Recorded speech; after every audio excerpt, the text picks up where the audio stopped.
Hey y'all, hope everybody's living blessed and growing in their newfound life of health and wellness, of eating optimal and appreciating themselves and other people, and just living free. At least I hope that's where you are. I'm out here on the porch in one of my favorite places to pray and meditate. Got my dog Hawk here that helps me work on one of the principles that we talked about, which is selflessness, and that selflessness is going to tie into this step 2. We're on step 12, and step 12 reads like this, and the principle behind step 12 is service. Let me angle this up just a little bit. It says, having had a spiritual awakening, as the result of these steps, we tried to carry this message to alcoholics, in this case, overeaters, unhealthy people, and to practice these principles in all our affairs. So, there's a pretty good bit to pull from that. If you haven't had a spiritual awakening, which a spiritual awakening to me coincides with something else that we discussed, that is a complete psychic change, meaning that I don't think about things the way that I used to before I started. I don't think about food the way that I used to. I don't think about my past the way that I used to. I don't think about the future the way that I used to. I live in the present more, actually, should be the result of a spiritual awakening. All right, that's enough. Go. So yeah, if that hasn't happened for you, then you might want to start back at step 1 and go through these again. But I believe if you've gotten to step 12 and you've been, and there's some other things you might want to look at. Am I active in the app? Am I listening to and posting and supporting others in the app? Am I doing meditation and prayer? But mainly, the main thing, which is what this is going to talk about, is am I carrying the message to someone else like me? I keep saying each week that, this is the most important step. And then I get to the next one and I'm like, no, this is and I think there's, a reason for that. Go. Sorry, he's being he gets jealous. He can tell I'm on the phone, he gets jealous. Of everything over the years that I have noticed that throws me back into my old behaviors and habits, it's when I don't give away what I've been given, when I don't share the hope that I've received, whether that's about my hope in faith in Christ, my hope and faith and new life in healthy eating and being a healthier person, in my sobriety or anything. If I just hold on to that for myself and I don't share it with somebody else, I'll lose it. Because that's the whole point, y'all. This could be misrepresented or misconstrued as a marketing attempt on mine or my mom's part to get y'all to, bring more clients in for us. But you know what? If that's the way you see it, that's the way you see it. And I'm not going to shy away from if that is the result, then great. But I would hope that the reason you would tell them is because this program works. You know that they're going to come out on the other side of it a new person, not just with a new body, but new mentally, spiritually, emotionally, and that they're going to be able to keep the weight off that most of us have yo-yoed, gone up and down with all of our lives. And this step more than anything else will make that possible for you. I have never met anyone in my entire life who was actively carrying the message of hope with any addiction that didn't keep what they had and even grow in what they had, as far as losing more weight, learning new foods.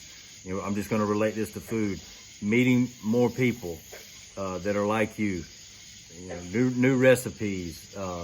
Their family members got on board that they had been, hoping would. That doesn't always happen, but it's rare that it doesn't, because it's infectious, y'all. That people see it. At first, they might hate it because it's going to expose what they're missing. So be ready for that with some of your family members and stuff. I'm not saying go shove this down their throat. The best way to carry the message is just to be the message. I heard somebody say one time, and it makes a lot of sense, you might be the only version of the Bible anybody ever reads, or you might be the only version of a healthy person that anybody ever meets.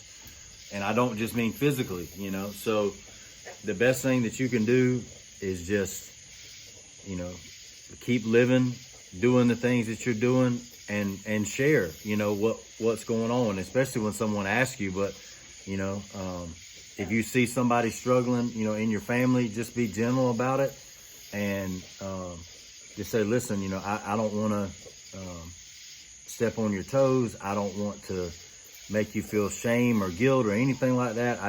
I hear you saying that you're struggling with your eating, that you're tired of being overweight. Well, I've found something that worked for me. If you hadn't noticed, I've lost the weight, I've kept it off, and I just want to share with you, what that is.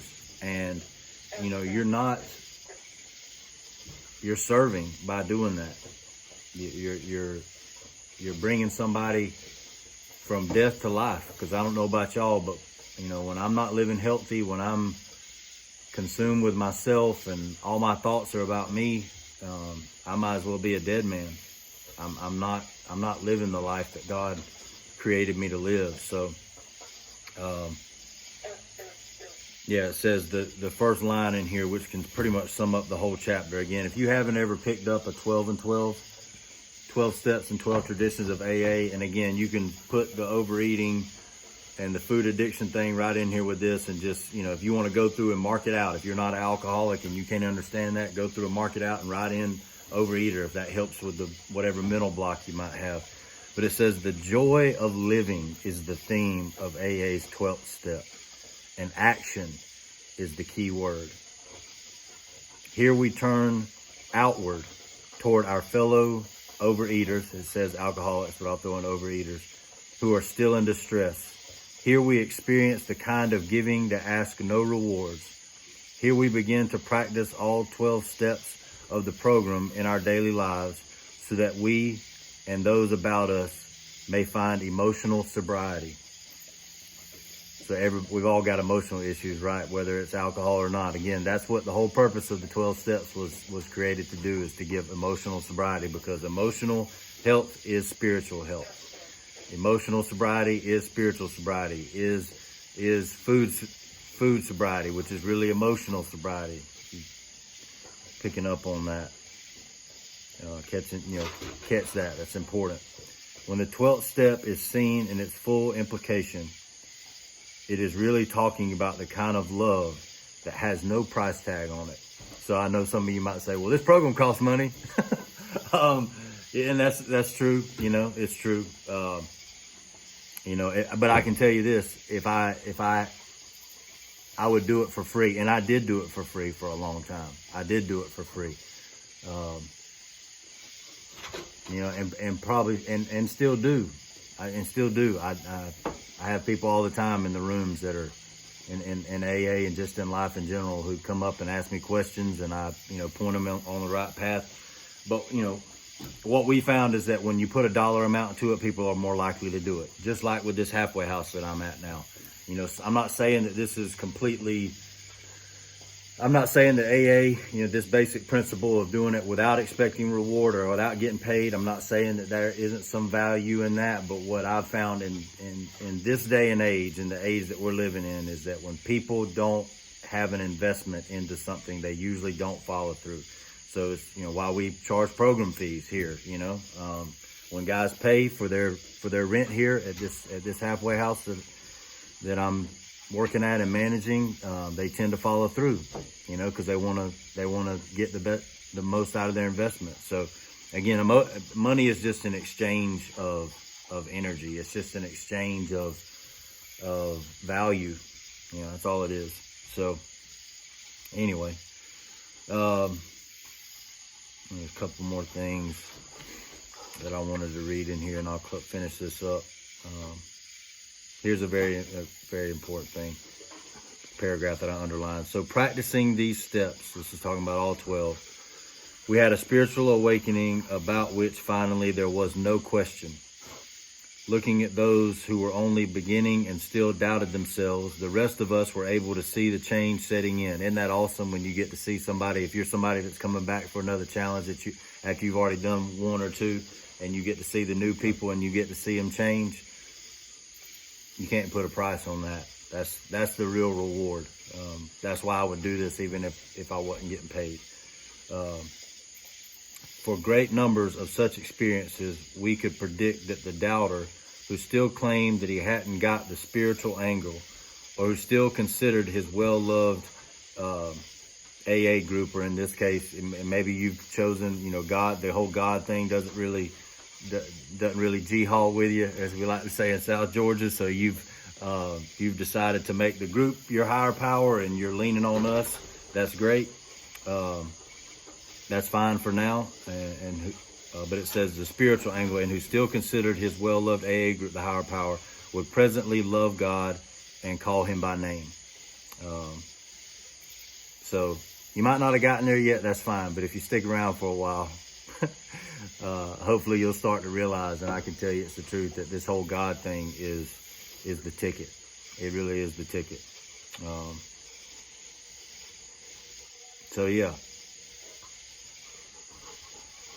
carry the message. I mean, that's all we really ask. Even if you don't point somebody back to the program, I just ask that you carry the message, that you openly display love and compassion for people like you. I know my mom would agree with all of this. Be this program for people. Be that person that chooses to love themselves and love their body and give it what it needs to be the most optimal version of what God created it to be as possible. And yeah, we love you. We're proud of you. If it was easy, everybody would do it. If it was easy, everybody would do it. But if you're on this week, you about got it licked, one more week down. So, and I do want to say this. I think a lot of times, and it's not wrong to have goals. It's not wrong to have desires as far as the amount of weight that you wanted to lose. But here's what I know. If you didn't reach your weight goals, do another challenge. We don't encourage crash dieting here, even though the fasting may be conceived as that sometimes, but try to keep in mind how long you've been unhealthy and the progress that you've made in 90 days, and try as best you can to factor that into where you might be. He's so jealous. Quit. Go lay down. Go lay down. Go lay down. Parents, shout out to all the parents out there. He can't stand it. But anyway, we love y'all. We're proud of you. And yeah. Thank you so much. We're honored to be a part of your journey and look forward to being a part of it in the future. We're your family forever. Let me just say that. You're part of our family forever. If there's anything that my mom and I could ever do for you, if it's just prayer or whatever, whatever we can do to help you, we want to do that, because we're honored that you've allowed us to be a part of your life and to be a part of your new life, especially, because that's what you have now. You have a new life. You're not the same person as when you started. Isn't that awesome? You may have been the same person for all these years, and all of a sudden within 90 days, boom, you're a whole new person. So yeah, we love y'all. Talk to you soon. God bless.